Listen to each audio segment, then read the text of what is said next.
이제로부터 저는 방학을 끝나는 날까지 수요일은 계속해서 하나님 말씀을 묵상해 가는 기쁨을 여러분과 함께 누리려고 합니다. 그러면 숙제 검사 먼저 하겠습니다. 제가 지난주에 오후 예배 오신 분들에게 함께 성경 구절 읽어 오시라 하고 몇 구절들을 적은 쪽지를 나눠 드린 걸로 기억합니다. 다 읽어 오셨나요?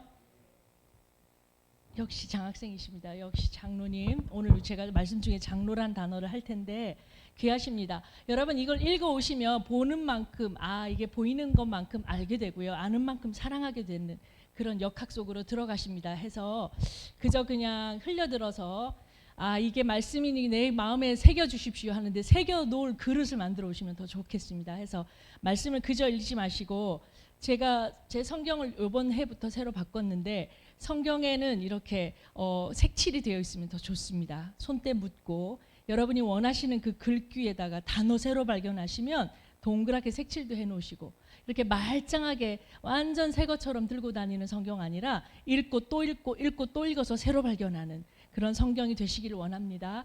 특별히 오늘은 성경 속 여성을 말하다라는 제목으로 첫 번째 인물인 사라와 하가를 보도록 하겠습니다. 이제 여러분은 성경을 읽어오셨다고 생각되기에 여러분에게 내어드렸던 그 성경의 본문들을 따라서 쭉 따라가면서 오늘의 이야기를 8꼭지로 전하고 여러분이 혹시 미진하여서 흘려듣거나 아니면 잘 새겨듣거나 기억나기가 어렵다 하실 수 있으니까 가시는 분들 중에 7분에게만 장신희 권사님을 찾아가시면 오늘 저의 강의한 5장이 그대로 빼곡하게 전달될 것 같습니다. 이해되셨죠? 네. 여러분 대답은 듣고 가야겠습니다. 이해되셨죠? 여러분 사라라는 이름 어디서 들어보셨습니까? 이게요 저기 말씀을 전하는 자와 함께 호흡해 주시면 여러분께 도움이 됩니다. 편의상 마스크는 벗었지만 여러분은 활발하게 눈빛으로라도 한 가지 좋은 것은 제가 독서 안경을 꼈기 때문에 여러분 얼굴이 잘 안 보여요. 그러니까 목소리만이라도 제게 와닿아야 제가 이 말씀이 여러분과 함께 소통되고 있다는 거 압니다. 제가 확신하는 것은 하나님은 부족한 저를 세우셔서 저의 부족함 하나님이 이미 계수해서 알지만 새벽마다 제게 말씀하시기를 이번 이 성경 과목들 공부와 이 나눔을 통해서 여러분 안에 하실 말씀이 있으신 것 같아요. 이것의 주인공이 되십시오. 사라라는 이름 어디서 들어보셨어요? 네, 그것은 접시라는 뜻이고요. 사라라는 말은 접시라는 단어의 한국말도 있습니다. 또 다른 사라의 뜻을 어디서 들어보셨어요? 말씀을 해보십시오. 1959년도에 우리나라에 불어닥친 뭐가 있죠? 사라오 태풍이 있지요. 사라오 태풍에서 죽은 자의 수가 몇 명일까요? 800명 이상이다. 맞습니다. 저 사람은 살지도 않았는데 어떻게 알지? 저 어떻게 고등학교 1학년짜리가 알지요? 그러면 사라오 태풍에서 죽은 자의 수가 850명 이상이다. 그건 틀렸습니다. 849명이십니다. 이렇게 많은 숫자가 죽어나갔던 사라오 태풍을 우리가 기억하죠. 한데 성경에서 이것도 재밌어요. 911 미국의 뉴욕의 2 빌딩에 비행기가 팍 가서 박힌 사건 있지요? 있지요? 고개도 끄덕끄덕 하셨죠? 저는 이거 학습자에게 굉장히 중요하게 듣고 배웁니다. 그날이 며칠인 줄 아십니까? 9월 11일 그죠? 사라오가 우리나라에 첫 상륙해서 첫 번째 사망자를 낸 날이 9월 11일. 네. 성경에서 히브리어 사라라고 표현했을 때는 사람 이름 사라도 있겠으나 그 나라의 사라는 그 족장의 사라는 이렇게도 표현되어 있을 수 있습니다. 고대 문건에서 사라, 이게 영어로는 세라라고 하는데요. 이 영어 단어 세라가 표현되어 있는 고대 문건에는 사람 특정하여서 사라라는 사람을 얘기하는 게 아니고 그 족장의 공주, 그 부족에서 제일 고귀한 여인을 말할 때 사라입니다. 우리 교회에서 가장 사라는 누구이실까요? 사라의 어머니들. 그죠? 사라라는 사람을 집단으로 표현할 때는 이런 표현도 갖고 있다는 것을 기억하시면서 오늘 본문의 시작을 11장부터 시작하는 걸로 기억하고 있습니다. 읽어오신 분들은 이미 아시겠으나 제가 이 부분을 한번 읽어주십시오 했던 창세기 11장을 떡 펼치니까 할아버지가 아들 셋을 낳고 아들 셋 중에 하나는 아버지보다 먼저 죽고 그리고 나서 갑자기 멀쩡히 살던 경기도 하성면 봉송로 땅을 떠나서 갑자기 파주는 가깝죠. 여기에 비하면. 어디로 모처로 이동하라라는 그 족보가 등장하기 시작합니다. 한데요, 여러분, 놀랍게도 남자들의 족보라 여겨지는 창세기 11장에 떡하니 나오는 아픈 사실 하나가 거기 명시되어 있어요. 11장 30절 한번 보시겠어요? 창세기 11장 30절에 보면 누가 한 사람 보신 대로 이런 표현이 있는 거 발견합니다. 사례가 임신하지 못함으로 자식이 없었다. 참 이상한 대목이에요. 여러분은 이미 축구 경기에 토트넘과 아스날의 경기에서 토트넘이 이긴 걸 아니까 이 얘기가 그렇게 눈여겨보실 만한 얘기가 못 될 수가 있겠으나 남자들이 할아버지, 남편, 시동생들의 이야기 쭉 나오다가 임신하지 못한 사람 이야기가 떡 나온다는 얘기는 저자의 입장에서는 사례가 아기를 갖지 못하는 이 순간이 아기가 태어났어야 되는데 태어나지 못했다라는 것을 암시함과 동시에 이게 뭔가 비정상인데 모든 이야기는 여기서부터 시작하겠다라는 저자의 의도적인 편집도 보이는 대목이라 그렇게 믿어집니다. 그러면 이제 여러분은 그 옛날 사라오 태풍 사라가 아니라 한 사라 두 사라 할 때 그 사라가 아니라 아기를 낳지 못하는 여인 사라로부터 창세기에 기록된 이 사람을 들여다보겠다고 약속하시며 이 말씀의 폭을 확 좁혀 오시는 겁니다. 성경은 그렇게 써나가고 있어요. 그런데요, 성경 시대에 아기를 갖지 못한다라는 것을 한번 생각해 보실 필요가 있습니다. 여러분, 제가 오늘 이 이야기를 하고 다음 주에는 누구를 얘기하죠? 혹시 다음 주 누구 얘기하는지 아시는 분? 아이, 그럼요. 홍 권사님 얘기 안 해주시면 누구랑 대화를 하겠습니까? 그렇죠? 여자 장학생이신 우리 홍 권사님 맞아요. 라헬과 레아 이야기에서도 아가를 낳고 못 낳고의 이야기가 섞여 있고 얽혀 있습니다. 조금 더 뒤로 가면 한나라는 여인을 볼 텐데 제가 한나라는 여인을 왜 가지고 왔을까요? 기도의 여인 한나 빼고 무슨 얘기가 거기 있지요? 예수님의 어머니? 그 아기를 낳지 못했다는 얘기. 그래서 성서시대의 불임, 성서시대 아기를 낳지 못했다는 얘기는 그저 한 아이가 없다라는 생물학적인 특징을 얘기하는 것만은 아닌 듯해요. 성서시대, 그러니까 오늘날보다 성서시대로 여러분의 생각과 마음을 돌려주시면 좋겠는데 성서시대 아기가 없었다는 얘기는 세상에 낳고 자라나는 모든 생리를 주관하시는 하나님께서 너를 버렸다라는 얘기가 되는 거예요. 다른 사람 다 이쁘고 하나님께 다 너는 괜찮은데 너는 아니다 라는 것을 세상 사람들은 그렇게 알아듣는 문화적 코드를 갖고 있었다는 겁니다.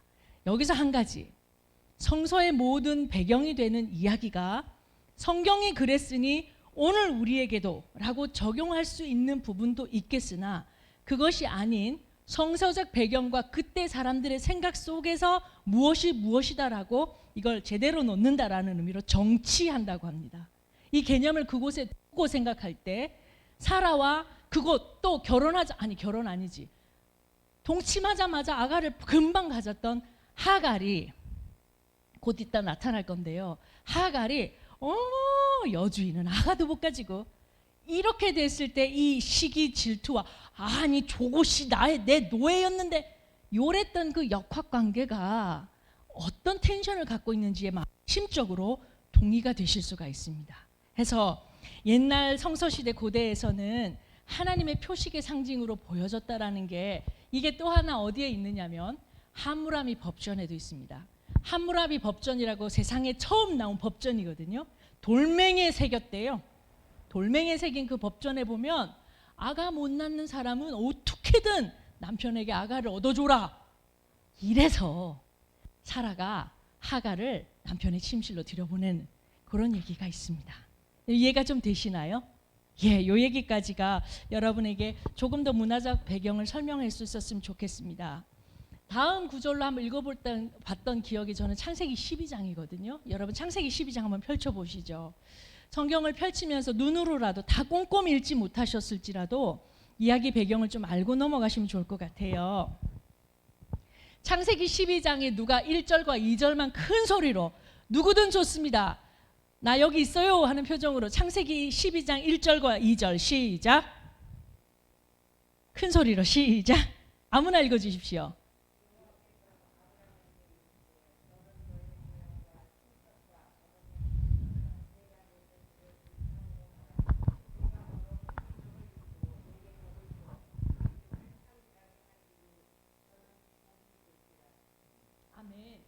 그런데 송 권사님, 제가 빌려드릴 수 있는데 안경 빌려드릴게. 다시 한 번만 1절에 앞부분만, 요 앞에만 한번 다시 한 번만 읽어주세요. 시작. 거기까지. 혹시 그 옆에 여호와께서 아브람과 사라에게 이르시되 이렇게는 안 돼 있나요? 혹시 송 권사님 성경에만 그렇게 돼 있지 않나요? 다른 사람도 그렇게 돼 있나요? 나 이게 섭섭해요. 이 부분이 섭섭하셔야만 합니다. 성경이 그렇게 기록되어 있는 거 내보고 섭섭하라 합니까? 한 번만 섭섭해 주세요. 여러분, 여기 이 부분에서 사례는 어디 있습니까? 이 두 부부가 함께 한 가족을 이루고 아기는 없지만 부부의 연을 맺은 건 맞는데, 그리고 나가고 들어가는 건 누구의 일입니까? 죄송한데요, 정말 죄송한데요, 평을 하자는 게 아니라 남편들은 아침에 출근했다가 바뀐 아파트 문만 열고 들어오시면 된다고들 하더라고요. 이삿짐 싸고 양들 거느리고 모든 살림을 꾸려나가야 될 사례의 입장에서는 여기가 우리 집입니다라고 우물 파고 자식들 다 학원 보내고 학교 보내고 모든 네트워크가 만들어진 상황에서 천막만 걷는다고 나가는 이주가 아니잖아요. 이렇게 되면 살림을 모르셔도 너무 모르시지, 사례에겐 일발 통보도 없으시고 그냥 아브라함에게 본토 아비집을 떠나 내가 너에게 지시할 땅으로 가라 이렇게 하신 거라는 걸로 들려집니다. 그래서 사람들은 이때 우리가 생각해 볼 수 있는 코드 중에 하나가, 하나님 가부장제를 은근히 조금 그 시기 뭐랄까 알고 계십니까? 그렇죠. 권건사님 바로 그 끄덕거림입니다. 우리도 그런 시대를 살았고, 예를 들어 그 시절 여인들은 여자의 몸으로 태어나면 무조건 아버지 말을 들어야 돼요. 하나님께 하나님 앞에 누가 손을 들어? 죄송합니다. 아버지, 제가 하나님께 이런 약속을 나한테 말 안 했는데 너한테 말씀하실 리가 있어? 그렇게 하고 그 여인이 지참금을 마련해 온 사위를 따라서 누군가의 아내가 되면 남편님이시여 제가 하나님 앞에 이런서 아녀자가 무슨, 그 남편이 돌아가고 나면 이제 이 몸에 아기가 없으면 시동생의 것이 되는 거고, 아기가 있었으면 그 아들을 따라 걷는 것이 여인의 삶이었는데, 이거 어디서 많이 들어본 얘기인데 우리나라도. 그래서 이 부분에서 사라가 이랬거니 그랬거니 했던 얘기에 의문을 갖지 않는 것은, 저는 정말 미안합니다. 한 번만 말씀드리면, 미국에서 구약 성경을 공부할 때는 이게 의문이 됐었습니다. 그래서 파고 들어갔던 성경의 골이 있었어요. 근데 한국 사람들에게 너무 자연스러운 문화적 배경이 되고 있어요. 남편이 가자는데 여필이가 종부요. 우리 이렇게 생각하거든요. 그런데 실상은 자기 삶 속에서 여필이가 종부하고 있느냐? 아니, 그걸 떠나서 순종이 아닌 거예요. 그냥 말하기 싫어서 나 모르겠다, 가장이 하잔 대로 모르겠다 하는 건 믿음이 아니지 않겠어요? 그건 순종도 아니잖아요. 알면서도 하기 힘든 걸 알고, 하나님도 알고 나도 알면서도 불구하고 무릎에 피가 맺혀도 일어나 다시 걷는 게 믿음이지, 되어진 상황 안에서 좋은 게 좋은 거야 하는 게 믿음은 아니잖아요. 저만 흥분하죠 지금. 그러니 이 대목에서 사라는 어디 있습니까 하나님 하고 물어보시면, 우리는 성령이 가부장적 제도 안에서 쓰여진 문화적 코드를 갖고 있다라는 것, 그리고 사례라는 단어에서 알 수 있듯이, 아까 제가 사라오 태풍 말하면서 사라는 어느 족장의 딸들을 의미한다라고 했어요. 그죠? 바로 이 족장 시대 바로 앞에, 가부장제 바로 앞에 온 세계는 모계 사회였어요. 그러니까 집안을 움직이는 모든 드라이버가, 운전사가 어머니였다는 얘기입니다. 그런데 시대가 변화였고 급격하게 가장의 위치가 높아지는 가부장직 사회를, 이걸 파트리아키라고 하고요. 파트리아크라는 단어는 오늘날 장로라는 뜻을 의미하고 있습니다. 그래서 문화적으로 조금 배경은 달라졌을지라도 우리가 갖고 있는 교회 직제 가운데 머리 대신 또 누구 이것이 교회 질서로 자리 잡고 있고 이제 이것은 가타부타 좋다 나쁘다를 떠나서 서로가 연합하여 아름다운 덕을 쌓는 게 교회의 힘이 되는 거지. 자, 우리가 이렇게 결정했습니다. 이쪽으로 갈 테니 다들 따라오십시오. 뭔가 이게 권위적이고 좋아 보이긴 할 때 우리에게는 새로운 신약의 법이 있기 때문에 예수 그리스도의 한몸된 지체라는 것을 생각해 본다면 가부장적 시대에 써졌던 아브라함의 이야기, 오늘 우리의 시대에서 어떻게 살아야 될 것인가, 이런 고민 좀 하실 수가 있었습니다. 하나만 더 물을게요. 그러면 사라는 전도사님 1번 컷 좀 준비해 주십시오. 사라는 가부장적 사회에서 줄줄 따라가는 착하고 착한 순에 빠진 여자였습니까? 그런데 이 그림을 보십시오. 잘 보이세요? 그러니까 앞으로는 앞에 앉으십시오. 김종우 집사님 안경 2개, 3개 끼지 마시고 앞에 앉으시면 잘 보이잖아요. 이제부터 계속 그림 나오고 노래도 나오고 음악도 나오고 이럴 건데요. 그림 보십시오. 저도 볼게요. 제임스 T. 솥이라는 사람이 성경의 이야기들을 주로 그림으로 그려낸 사람인데요. 여기 보면 영어로 뭐라고 돼 있냐면 아브라함이 자기 아내에게 상담하고 있어요. 이렇게 표현되어 있어요. 이게 우리가 바라보는 동양적 문화에서 사라가 어디 있습니까를 묻는 게 왜 물어 하는 거라면 서양에서는 이게 그림으로 이렇게 표현이 돼요. 자, 보시면 아브라함은 2손 2발을 이용해서 발은 안 보이고 손만, 그러니까 하나님이 나한테 이렇게 하라고 했단까 이렇게 하고 설명하고 있고요. 사라는 한쪽 턱을 남편 쪽으로 괴고 누워서 뭔 소리야, 지금 여기서 우리가 어디를 간단 말이야, 이렇게 듣는, 제가 오버하는 건가요? 그렇게 보이시나요?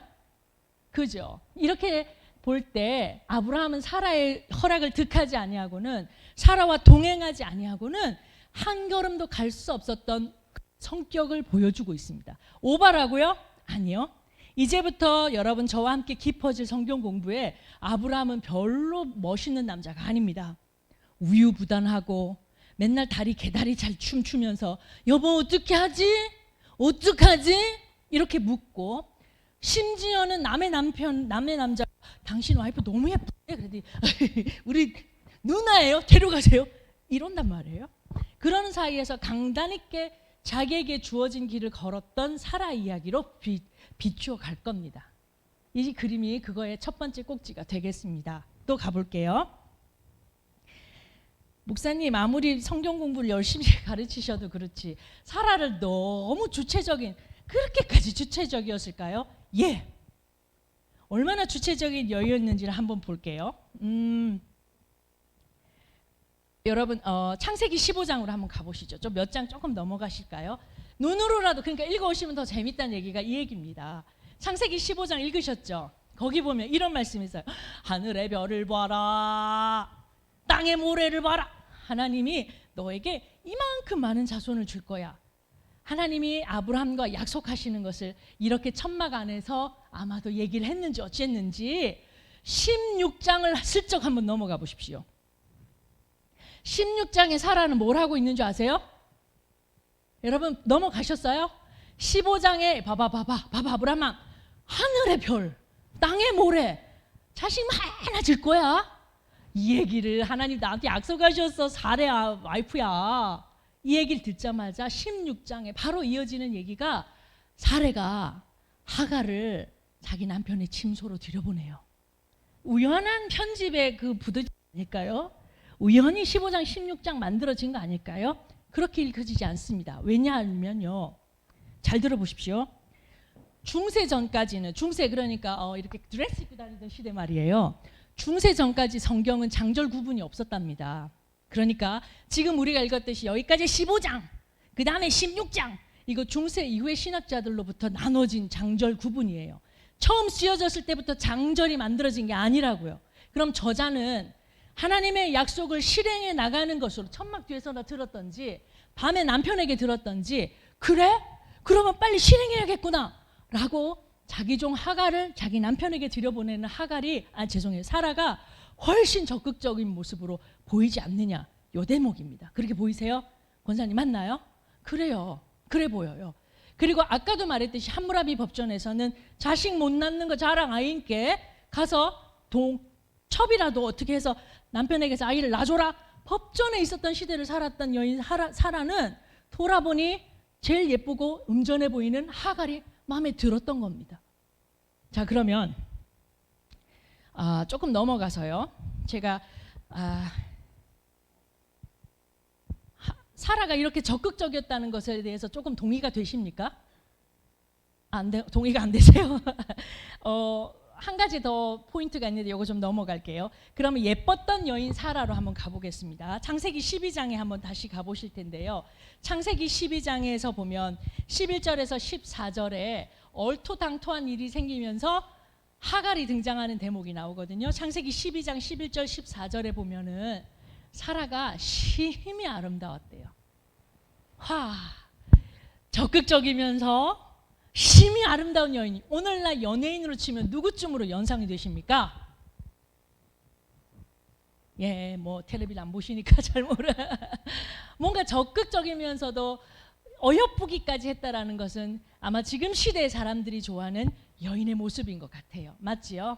그래요. 그렇게 봤을 때 지금 제가 보여드리는 올손이라는 사람의 책 제목이 사라입니다.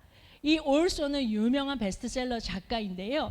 이 사람이 성경의 여인들을 자기의 필력으로 써내려간 걸로 아주 유명합니다. 이 사람이 만들어낸 책 표지를 보시면 사라는 젊고 매우 유능해 보이면서 또한 잘 모르겠어요 하면서 고개를 갸우뚱하고 있는 모습이 제 눈에는 예쁘기 그지없습니다. 사라 별로 안 예쁜데 싶으세요? 그림 그린 거잖아. 다음 그림도 보시죠. 여러분, 저의 이 컴퓨터상에서는 분명히 보였는데 분홍색 베일을 쓰고 금장식을 한 높은 지위의 이름 사라. 근데 영어로 제가 읽어드릴게요. 사라, 움직이면서 절대 그냥 기다리기만 하지 않는 여인이라는 글이 있습니다. 제가 그 사람이 글 쓴 글을 쭉 봤더니 매우 성서적으로 잘 묵상한 한 사람의 블로그인데요. 영어 블로그죠. 그 그러니까 블로그란 뭐냐면 자기 혼자 수필을 쓰는 사람인데 그 사람의 글을 읽어보니 사라가 너무 적절하게 표현되어 있는 거예요. 뭐라고? 움직이는 여인, 절대로 그냥 쭉 빠지고 언제 별이 되려나 하는 여인이 아니라는 겁니다. 이때 이 모습 사라도 꽤나 예뻐서 제가 그 그림을 가져왔지 뭡니까? 한데 사라가 예쁘다는 게 우리의 오늘 성경 공부에 왜 중요한 일까지 됩니까? 몇 가지 점을 끌어안고 있는 복선을 일으키는 부분이거든요. 사라가 예뻤기 때문에. 하란에서 살림을 좀 늘린 아브라함이 슬금슬금 애굽 땅으로 이주하거든요. 다 데리고요. 그런데 성경에 보니까 나름대로 부유한 층에 들어갔나 봐요. 그러지 않고야 애굽 왕국을 어떻게 만납니까? 애굽 왕을 독대합니다. 애굽의 궁궐에 들어갔다 이 소리입니다. 돈이 좀 있으니까 들어가지 않았겠어요? 그렇게 해서 아브라함이 있는 자리에서 사라가 동행을 하는데 애굽 왕이 보니까 헐, 너무 이쁜 거야. 그래서 뉘요, 저 여인 뉘요, 저 분홍색 베일을 쓰고 금장식한 저 여인 뉘요. 아브라함이 죽게 생긴 거예요. 와이프 너무 예뻐서.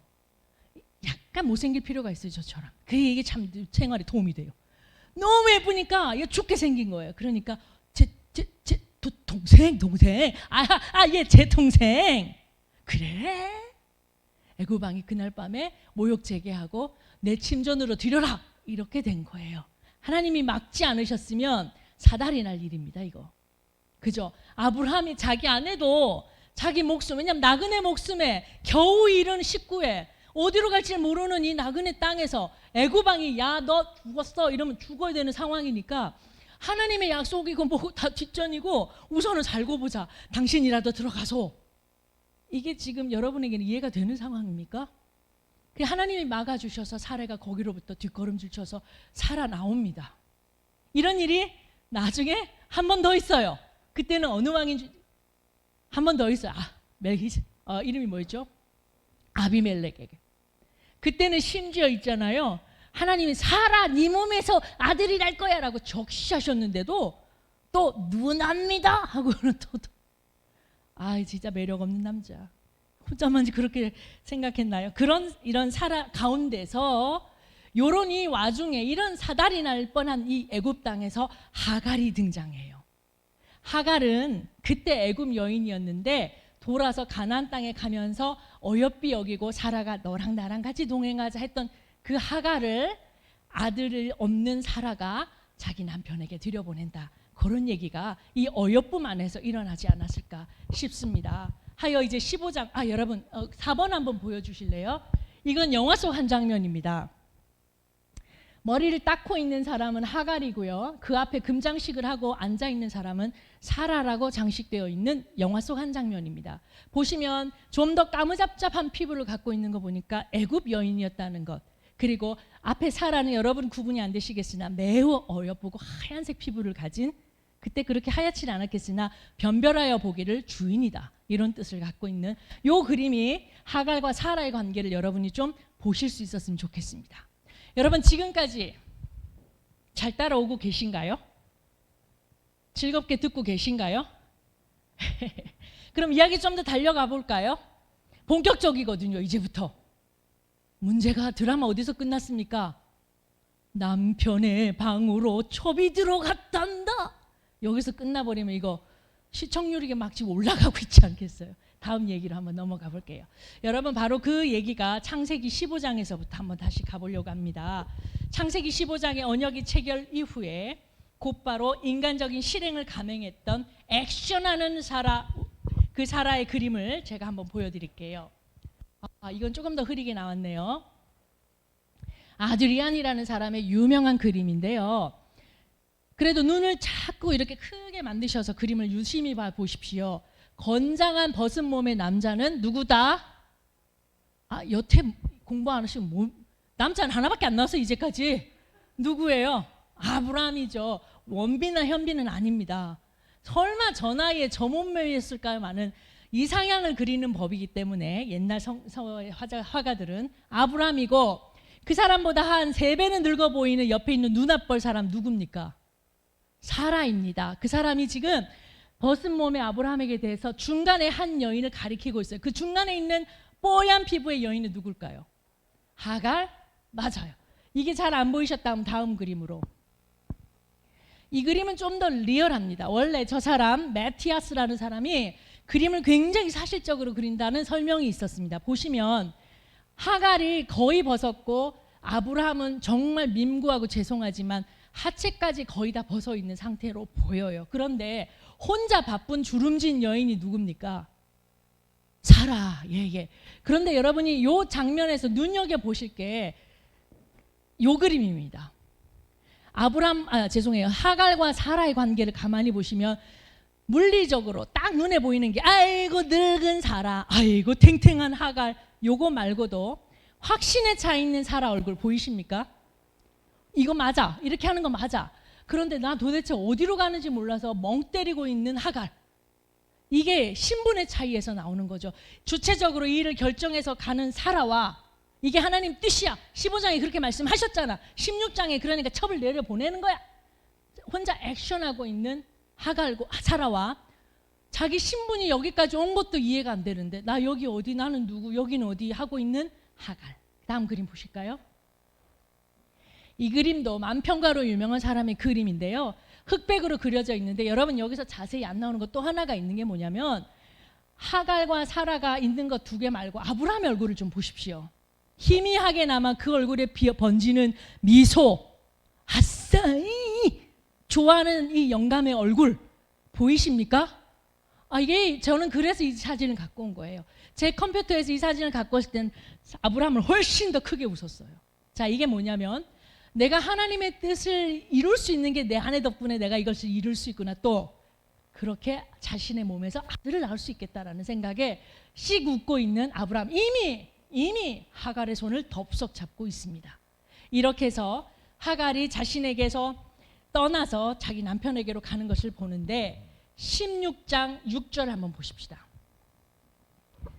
창세기 16장 6절. 누가 또 한 분, 이번엔 남자 성도님께서 한번 큰 소리를 읽어주십시오. 16장 6절 시작. 창세기 16장 6절 시작.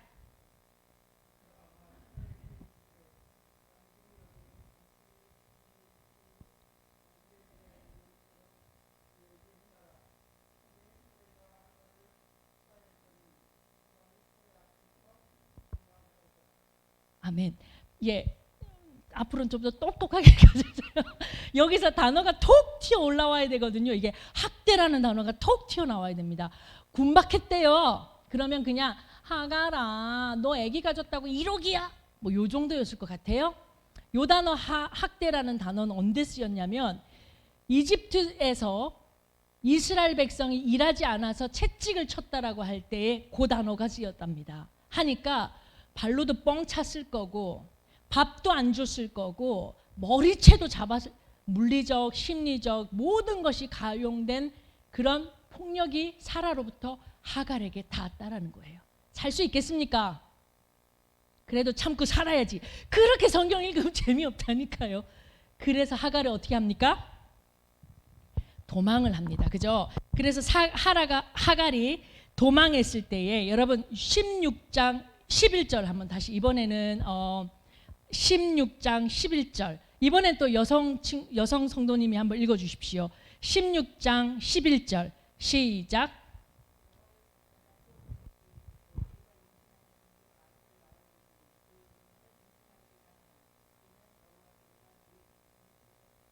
아멘. 역시 똑똑하게. 내 고통을 들으셨습니다. 여러분 요기만 하고 넘어갈게요.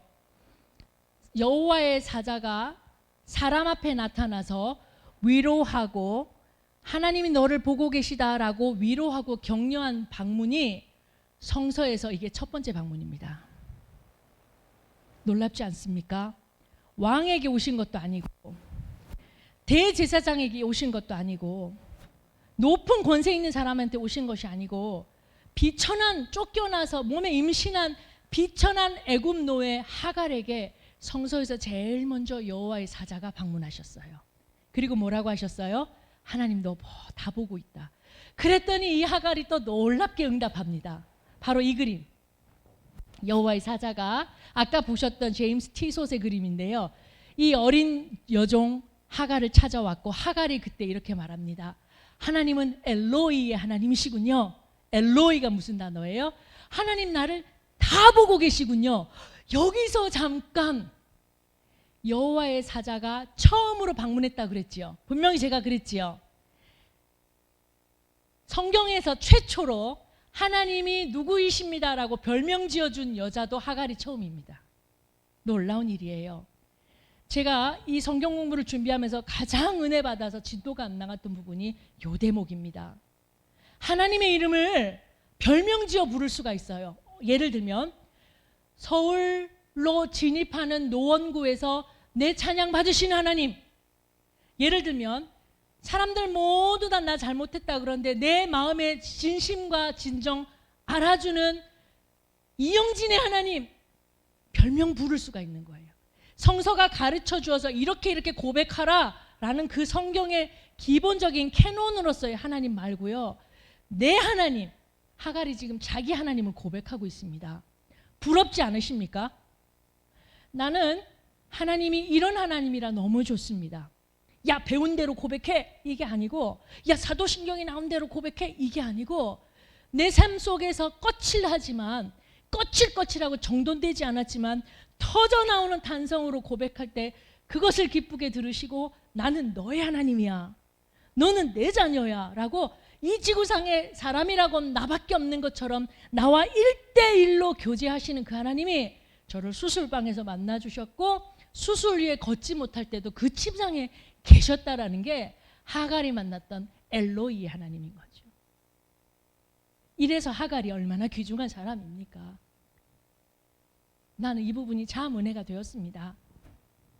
조금 더 이제 시간이 얼마 남지 않았기 때문에 좀 넘어갈게요. 17장 16절에는요. 17장 16절 눈으로 한번 슬쩍 보십시오. 아니 이 친구들이 내가 하늘의 별과 같이 땅의 별 모래처럼 많아진다고 했더니 엄한 짓을 자꾸 하네. 안 되겠다. 적시하자. 이름을 쾅 박아놓자 하여서 17장 16절에 어이 사라에게서 아들을 낳게 되고 그 사라가 내 모든 언약의 주체가 될 거다라고 아예 계약서에다 그냥 이름을 뻥 박아놓으시고 그것도 모자라서 사례라고 하지마 사라라고 바꿔 라고 이름까지 바꿔버리셔요. 야곱이 이스라엘이 된 것처럼, 아브람이 아브라함이 된 것처럼 사레라고 불렸던 이름을 사라라고 바꿔주시면서 바로 언약의 주체 아브람 너한테만 말했다고 너 혼자 힘이 아니고 다른 누구도 아니라 사라, 너와 동반하여 일생을 걷는 내 아내 사라, 그 몸에서 약속의 자녀가 날 것이고 너희가 약속의 언약을 지킬 매체라는 것을 분명히 17장에 아예 적시해 버리시고 계십니다. 그리고 나서 18장에 천사의 방문이 있지요. 한번 그림 보여주실까요?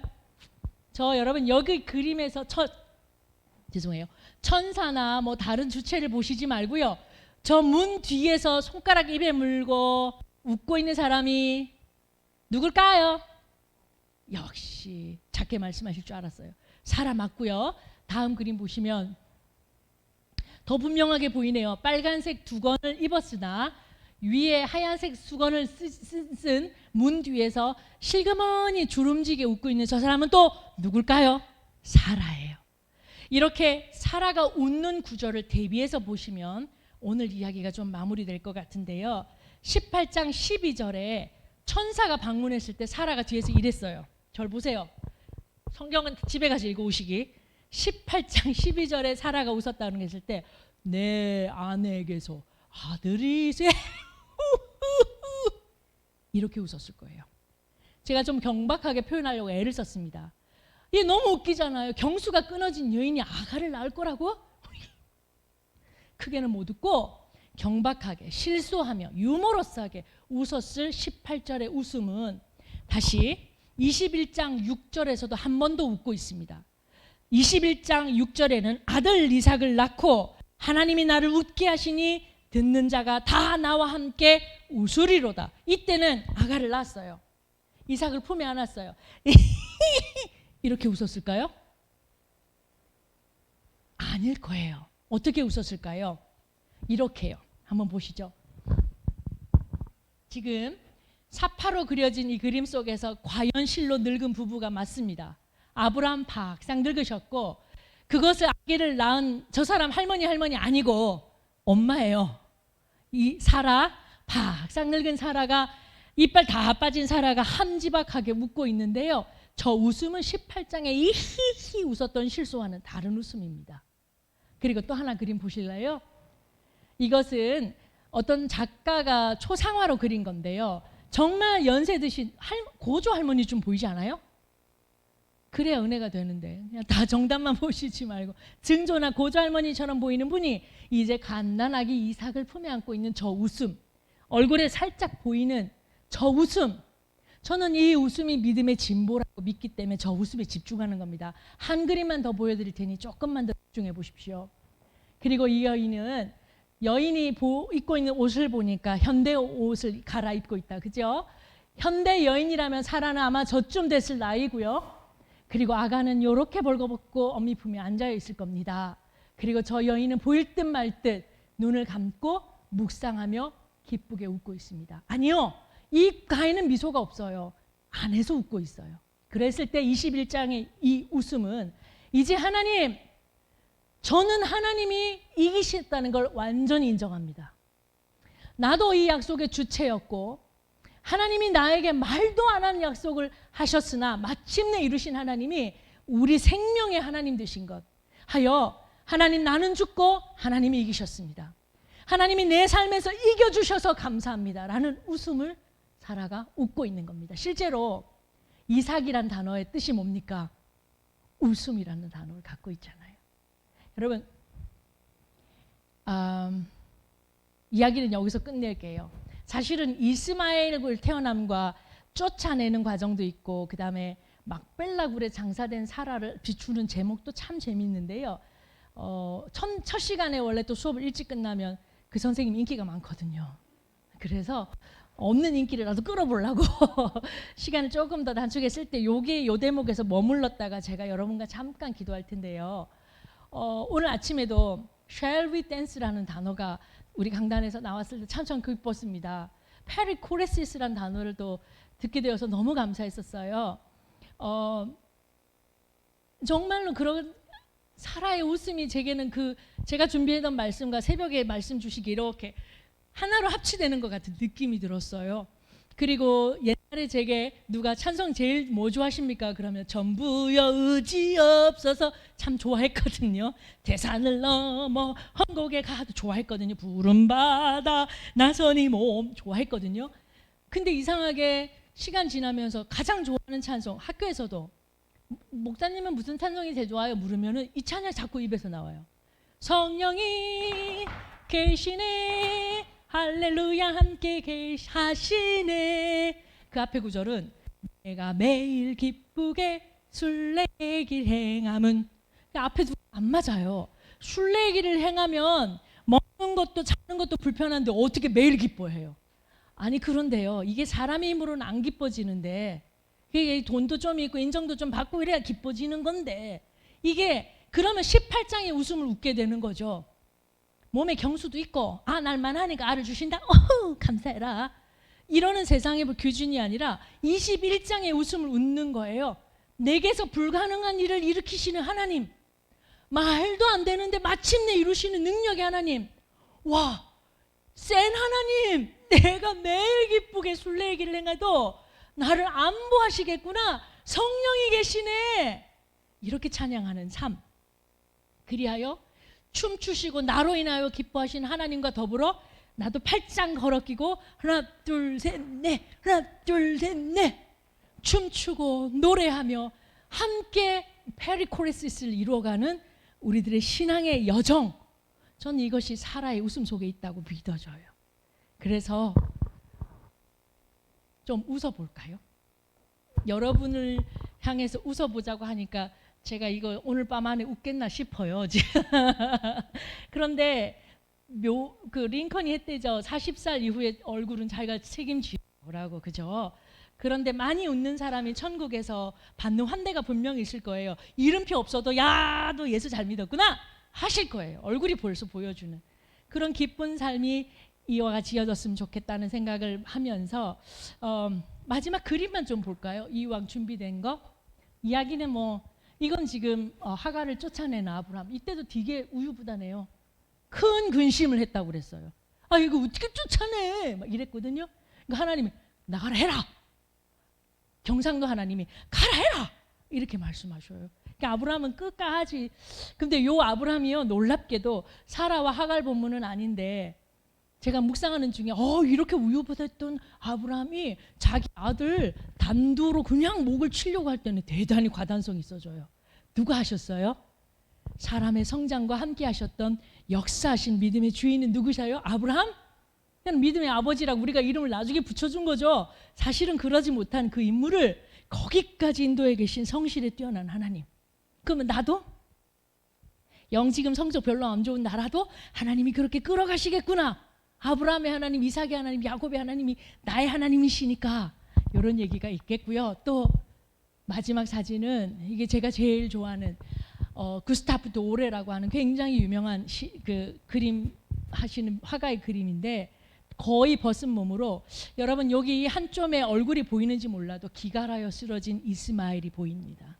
그때 요 대목을 미국에서 설교하는 많은 목사님들은 하갈의 어미의 부르짖음이라는 제목으로 정말로 많이 얘기를 해요. 그러니까 이 시대에 기갈하여 쓰러져, 기갈한다는 얘기는 뭐죠? 갈증나고 기절하여 쓰러져 있는 자식을 두고 두 손을 높이 들고 내 목숨은 중요하지 않지만 저 아들은 살려달라고 구하는, 예레미야 애가에 나오는 그 성문에서 손을 들고 기도하는 어머니의 모습을 되려 우리는 하갈에서 배울 수가 있는 그림이라고 여겨집니다. 결론은 여러분이 내리십시오. 여러분의 마음에 와닿는 이야기들을 조금 추수하여 가시고, 이 시간에는 반주가 있으면 반주를 요청했겠으나 반주는 없으나 제게 주어진 시간이 한 1분 남아 있습니다. 여러분이 가만히 고개를 숙이시고 제가 기도하기 전에 사라와 하갈을 한 번 더 묵상하시고, 오늘 내게서 툭하니 걸어 들어왔던 말씀이 있다면 아무에게도 뺏기지 않으려고 꼭 부여잡으시며 잠깐 개인 기도로 오늘 시간 잠깐 정리하겠습니다.